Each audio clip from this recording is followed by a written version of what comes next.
Imam Syafi'i merupakan ilmuwan agung 4 mazhab yang sangat terkenal selain daripada Imam Abu Hanifah, Imam Malik dan Imam Ahmad bin Hanbal. Nama sebenar beliau adalah Abu Abdullah Muhammad ibn Idris al-Syafi'i. Beliau terkenal dengan gelaran Imam Syafi'i. Imam al-Syafi'i berketurunan daripada Arab Quraisy yang bersambung nasab keturunannya dengan keturunan Rasulullah pada Abdul Manaf. Manakala keturunan dari sebelah ibunya pula adalah berasal dari perempuan Yaman suku Ad.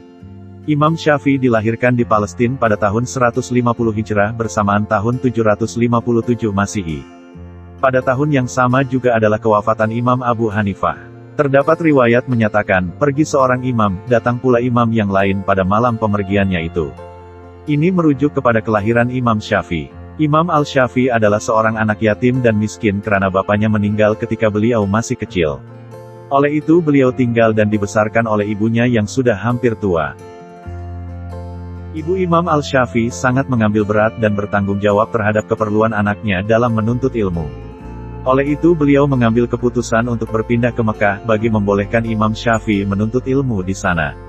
Ini karena suasana pembelajaran dan halaqah ilmu di Mekah dapat memberi peluang kepadanya untuk menuntut ilmu walaupun mereka berada dalam situasi yang miskin. Sejak kecil Imam Syafi'i telah menunjukkan kesungguhan dan minatnya yang tinggi dalam menuntut ilmu pengetahuan.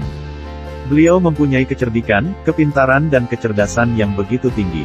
Beliau telah menghafal Al-Quran ketika berusia 7 tahun dan menghafal kitab Muwatta karya Imam Malik dalam masa 9 hari. Ketika di Mekah, beliau mengambil kesempatan dari majlis-majlis halaqah di Masjidil Haram untuk mendalami ilmu pengetahuan. Walaupun dalam keluarga yang miskin, namun kesungguhan beliau ini terlihat apabila beliau menggunakan segala bahan-bahan seperti tembikar, kulit-kulit dan tulang ternakan bagi mencatatkan segala pembelajaran beliau. Ada kalanya juga Imam Syafi'i memungut kertas terpakai yang telah dibuang dari pejabat kerajaan untuk dibuat katitan untuk digunakan dalam pengajiannya. Suatu hari, Imam Syafi'i telah meminta izin daripada ibunya untuk keluar menuntut ilmu di Madinah. Ini karena beliau pernah mendengar ada seorang guru yang hebat bernama Imam Malik yang mengajar hadis di sana. Ketika tiba di Madinah, Imam Syafi'i terus menuju ke Masjid Nabawi dalam majelis ilmu yang disampaikan oleh Imam Malik. Pada ketika itu Imam Malik sedang mengajar murid-muridnya yang lain mengenai hadis-hadis Rasulullah Shallallahu Alaihi Wasallam. Imam Syafi'i masuk dengan langkah yang begitu tertib dan duduk bersama murid-murid bagi mendengar apa yang disampaikan oleh Imam Malik.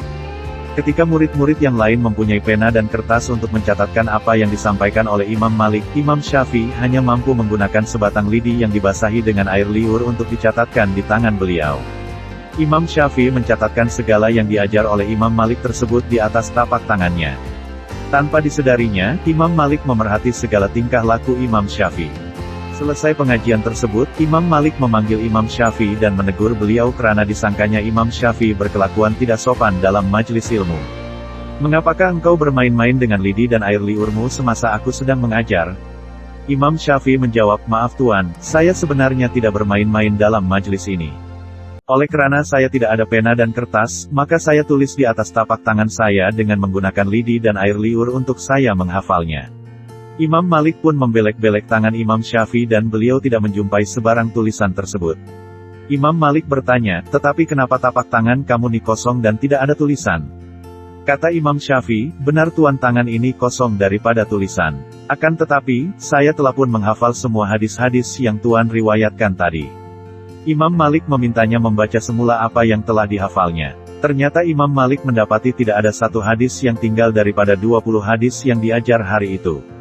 Kejadian tersebut menyebabkan Imam Malik begitu tertarik hati dengan kebijaksanaannya dan kesungguhan Imam Syafi'i dalam menuntut ilmu. Begitulah kesungguhan dan kepintaran Imam Syafi'i dalam menuntut ilmu.